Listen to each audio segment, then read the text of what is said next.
Final Fantasy XIV, with its latest patch, has a Realm Reborn their PvP. Like, officially, you can actually say that because a lot of its problems were fixed and streamlined as far as spells goes. And the new game mode, Crystalline Conflict, is super addicting and way too fun. Now, I know most Final Fantasy fans are not big on multiplayer battling, essentially PvP games. So in this video, we're going to help those who want to get into PvP, but also want an enjoyable experience. And make no mistake, even longtime veterans of Final Fantasy XIV and PvP will find some of these absolutely helpful and big-time game changers. With these simple 5 changes that you can make to your game right now to get the best settings for PvP. Before we get into this video, I do want to ask the viewers for some help if you don't mind. I normally make Final Fantasy content on the channel regarding combat guides, news updates, and whatnot. But when it comes to Final Fantasy XIV, every time that I try, it unfortunately does not amount to the same amount of success. So over the next few weeks, I'm going to be focusing heavily on Final Fantasy XIV, so I ask that you please leave a like on the video to help support the growth of the channel, and also so that we can branch out into an amazing territory and community that this game has to offer. Now with that being said, let's get into this video. Now, the very first change is absolutely important, and I only recently just found out about this myself after being a veteran with this game for over 6 years now, which is embarrassing. But anyone who has played Final Fantasy XIV on keyboard knows that tab targeting can be very abysmal and inconsistent, compared to like World of Warcraft, which has an amazing tab targeting system, which somehow always knows exactly who you are trying to target when you press it. It's like magic compared to Final Fantasy XIV. I always wondered why in 14 does it go all over the place with its targeting, but that's because if you go into keybinds and hit the targeting tab, you can see that tab is set to cycle through enemies from nearest to farthest, and then shift plus tab is set to cycle from farthest to nearest. But if we scroll down, we can see the godlike option, target nearest enemy. This is by default blank, and I highly recommend you start using this. I put mine as Alt plus Q, but whichever keybind works best for you, do that. This way you can tab target regularly through enemies based on distance, and if there are multiple nearby you, you can select the closest one when you need to based off of whichever keybind you chose. This instantly made a difference for me with PvP, but also works wonders for PvE content as well, and just overall with the game. So try it out and let me know how it works out for you. It's without a doubt a massive game changer. The next change is a new addition that you have to turn on with patch 6.1. In settings, click on character configuration and then the target tab on the top. The first option, which is off by default, is to automatically lock onto target when initiating auto attack. Turn that on as soon as possible. This is amazing for both controller and keyboard players because when an enemy starts combat with you, it will automatically target them and make it easier for you to follow up and defend yourself. Which is very weird to me that was not a thing until recently, but I'm grateful that it's here nonetheless. This next tip is going to save you plenty of fail moments of frustration, and it's the option right below the previous target settings in character configuration. It is automatically face target when using an action. Please, for the love of God, make sure this is on. This will help you from constantly having to spin the camera around non-stop and just allows you to hit buttons and put out damage regardless. Let me show you how this thing works first off. So Samurai in PvP has a dash ability which when it's used, you end up on the other side of the target, but facing away from them. Now in this position, if you try to use any non-AoE move such as Midare or a regular combo attack, it won't happen, and up top it tells you because target is not in range, which means you have to turn your character around to face them and then input the spell, which can cause you to lose out on valuable DPS.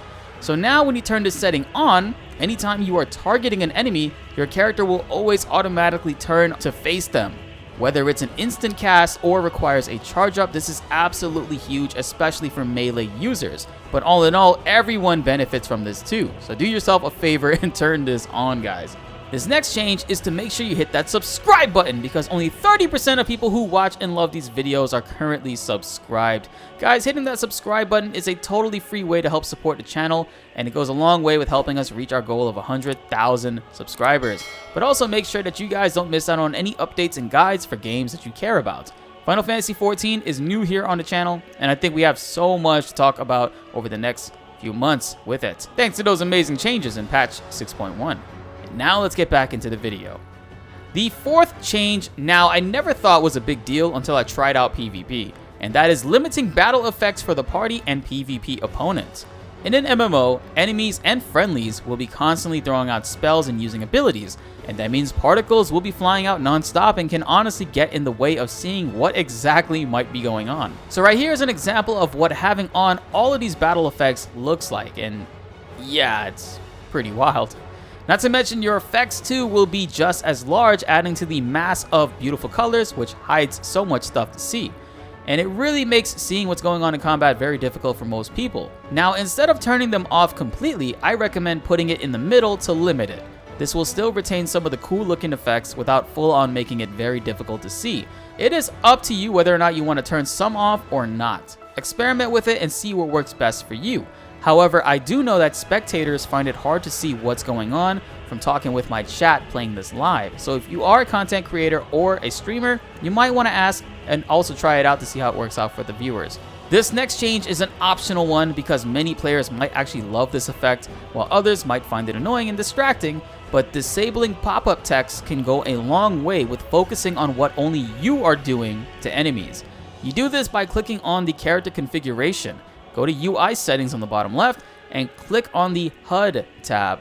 From here, you can just turn off pop-up text to hide all the debuff applications and damage numbers, along with healing numbers too that your friendly targets deal, and enemies. I personally play with this on myself because I feel like it doesn't necessarily bother me, and sometimes when my teammates pop off with a limit break, I kind of like to see those big numbers going up. Maybe it's also just the Final Fantasy fan in me, but I personally love seeing the numbers, and I know some people elect to turn this off to have a more simplistic look. Try it out and see how it works out best for you. And now we have a bonus final one. It's not really a change, but more of a tip, and a very important one at that. Especially for beginners, but trust me, it goes a long way for PvP and your enjoyment. Make sure that you read your abilities and its effects thoroughly. On the first day of me playing, it was not until about 9 hours later I finally realized that Samurai's first hit on the AoE spell Hyosetsu puts a bind on enemies, holding them still for 2 seconds, which is massive information to know that can change the whole entire way team fights work. Knowing this, it made me realize how important it was to actually go in for AoE versus single targeting from time to time. This will also help out teammates tremendously when it comes to kill confirming, and can change the tides of battle also. Read your abilities and see what each one can do. This way you can time your binds and throw out a stun to mess enemies up, while also coordinating with teammates to help secure kills and keeping enemies from escaping or healing. And that wraps it up for this video, guys. If you find these changes and tips helpful, please let me know in the comments below. I seriously am going to be making lots of Final Fantasy XIV content and using our knowledge on battle guides to help every player improve in many ways. These settings are the first step in the right direction, and I hope they find you well. Please leave a like on this video if you enjoyed it, and if you did not, feel free to dislike it and let me know why. I always want to improve myself as a content creator, and I'm always open for suggestions. Make sure you subscribe and hit that notification bell so you don't miss out on more Final Fantasy videos and news updates. My name is BltzZ, and thanks for watching.